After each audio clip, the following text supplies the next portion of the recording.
The conference room felt unusually still. Glass walls, sweeping skyline, sunlight spilling across the polished table, everything looked exactly as it always did. But today, it felt different. As if the room itself was waiting. I arrived early, pretending it was for preparation, but the truth was simpler. I wanted a moment to compose the strange storm inside me before she walked in. And then she did. Lily, she stepped inside with a calmness that didn't belong to this chaotic city. Her presence didn't demand attention. It quietly claimed it. The kind of quiet that made people pause without knowing why. For a second, I forgot to breathe. Her cream blouse, her soft loose hair, the faint floral scent that drifted in with her. Everything felt like déjà vu, like a memory I was supposed to remember, but couldn't fully reach. "Mr. Carter," she greeted, her voice measured. "Thank you for inviting me.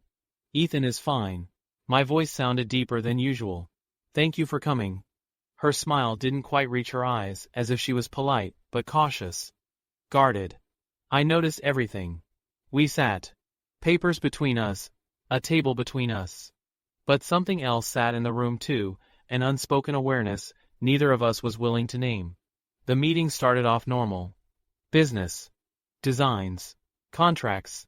Plans. But my mind wasn't listening to the words. It was listening to her voice, steady yet gentle, her fingers tapping lightly on the pen, the way she leaned forward when explaining a concept.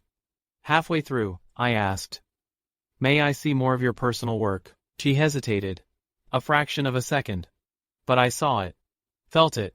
Then she slid her folder forward. "This is one. A personal project." The moment I saw the sketch, the nursery, something shifted inside me. Something sharp. Something old. Something I couldn't name but could feel. Soft colors.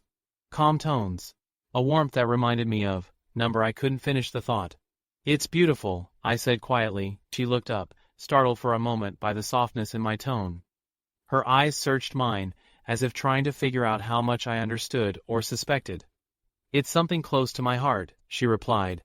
Something in her voice trembled for just a second before she controlled it. I leaned in instinctively. She noticed, she straightened, brushing her hair back. The movement was simple, but it drew my eyes. I didn't want it to, but it did. And that's when I realized I wasn't analyzing her as a business partner. I was observing her, like she mattered. Too much. More than she should.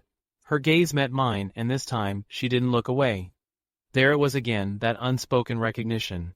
Like we had lived parallel lives that were now slowly, inevitably, colliding. I cleared my throat. "Would you mind staying a few minutes after? I'd like to discuss a few additional details." She nodded, but there was a flicker in her expression. Curiosity, wariness, maybe something more. When the meeting ended, the silence between us felt heavier than the conversation that had filled the room. I wasn't sure if it was coincidence or fate. But I was certain of one thing, this wasn't ending here. From the moment I walked into the room, I felt it. That shift. The same pull I felt at the gala, only sharper, clearer, impossible to ignore. Ethan Carter looked up, and for a heartbeat, it felt as though the room shrank around us. His eyes were unreadable, steady, intense, quietly observant in a way that made my breath falter. He wasn't what I expected. He wasn't cold. He wasn't distant. He wasn't the typical billionaire whose attention wandered. He was present. Fully, almost unsettlingly so. Throughout the meeting, he watched me. Not in a way that crossed lines, but in a way that made me feel seen, as though he was trying to understand something only I didn't know. And when he noticed my nursery sketch, something inside me tightened. His voice softened. "It's a beautiful concept." Something dropped inside my chest. Not fear. Not embarrassment. Something else, something I didn't want to name. "It's personal," I said, carefully choosing each word. But the problem was, he understood the unsaid. He understood too much. And when our eyes met, the air shifted again, like we were standing on the edge of a truth neither of us was ready to hear. After the meeting, he asked me to stay back. Part of me wanted to refuse. Part of me wanted to run. But another part, the part that felt that strange familiarity, that whisper of a memory, told me to stay. So I did. When the others left, the room felt strangely intimate. Quiet. Heavy with something invisible but undeniable. Lily, he said softly. Here is something I'd like to ask. I swallowed. Yes. He hesitated. Ethan Carter, a man who probably never hesitated in boardrooms, paused. For me, have we met before? He finally asked. The question struck like lightning. My heart stuttered. I opened my mouth, but no words came out.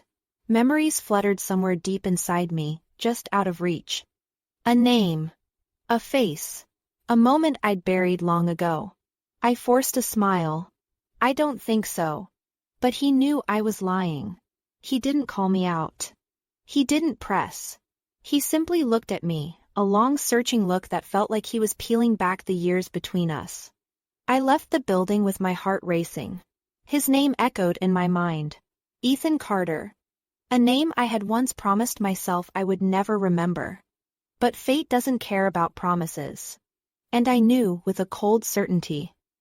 This was only the beginning.